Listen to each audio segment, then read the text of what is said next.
How about Kevin McCarty? Well, then I bring to you Assemblyman, he's sitting right here, Roger Dickinson.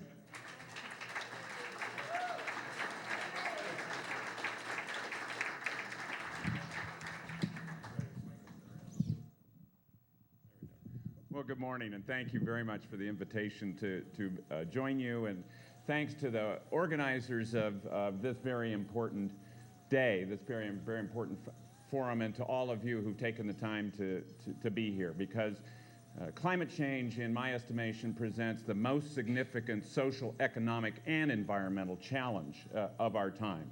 Not just environmental challenge, but social and economic challenge as well. And what we do in our time will determine, in many respects, the kind of world, as you've been discussing this morning, that those who follow us will have to live in. So we do not have time to waste. And I am proud to have been focused on this issue for more than the last half dozen years, including leading the County of Sacramento in 2006 to join the Chicago Climate Exchange and agree voluntarily to reduce the county's greenhouse gas emissions, to making sure that the county in 2010, when I was on the Board of Supervisors, adopted a climate action plan and began, and in truth continued, a number of the steps that we were taking to reduce our greenhouse gas emissions, including changing our fleet from diesel garbage trucks to natural gas fueled garbage trucks, to changing out our lights, to making sure that even that the aircraft at Sacramento International Airport turned off their engines while they were at the gate and instead plugged in to use electricity to reduce their emissions and make sure that it benefited both our air as well as our climate. And I do want to recognize Genevieve Sharoma and her colleagues on the SMUD board for their contributions, working with the community and with the County of Sacramento and the other governmental agencies to very aggressively move in the direction of reducing greenhouse gas emissions while keeping our rates low. I appreciate the work that they've done. In the state legislature, this has been a continuing issue of priority for me. In 2011, I carried legislation signed by the governor in 2012 that for the first time adds a member of the Sacramento Air Basin to the Air Resources Board. And at least somebody liked that. Thank you. Sue, thank you, Sue. And Supervisor Phil Cerna now fills that slot. And this last year I carried legislation signed by the governor that will make what we call the Green Building Code the standard building code for California. What that means, simply put, is that because 30 to 35% of our greenhouse gas emissions come out of the built environment, that over time we will be reducing those emissions and helping to keep our climate improving and moving in the right direction. But we continue to face challenges. We face challenges with the implementation of AB 32. I co-authored legislation along with the Speaker in 2011, which directs how money under cap and trade, the revenues that we get under the cap and trade scheme, will be spent to make sure that we maximize the benefit of those revenues to benefit our climate. We still have challenges, though, clearly.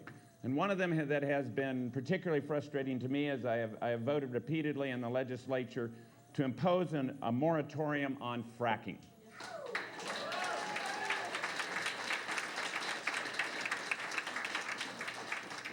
But I have to tell you that unfortunately I have, with my colleagues, been in the minority on that issue, because not only do the Republicans not support it, but some of my fellow Democrats don't support such a moratorium.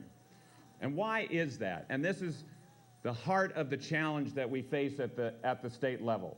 It's because those interests that would like to continue to do business as usual, the chemical companies, the oil companies, the agribusiness folks, all of them want to keep things as they are.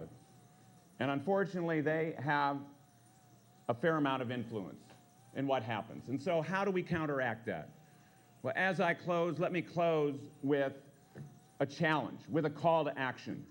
Because the only thing that overcomes the money of those interests that are around the Capitol each and every day is people power. And so take today as a challenge to organize, to lobby, to make the voice of the people heard, that we do not want our climate to be compromised. We want a healthy future. Thanks very much.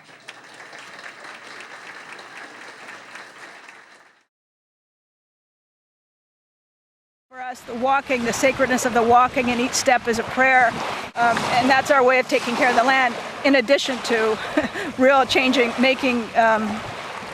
creating new policies and changing the way people think about the land, because that's the problem. People have this idea that the land is just to be bought and sold, but it is just not so. It's just not so. Yeah. A lot of the times, climate change seems so huge because it's global.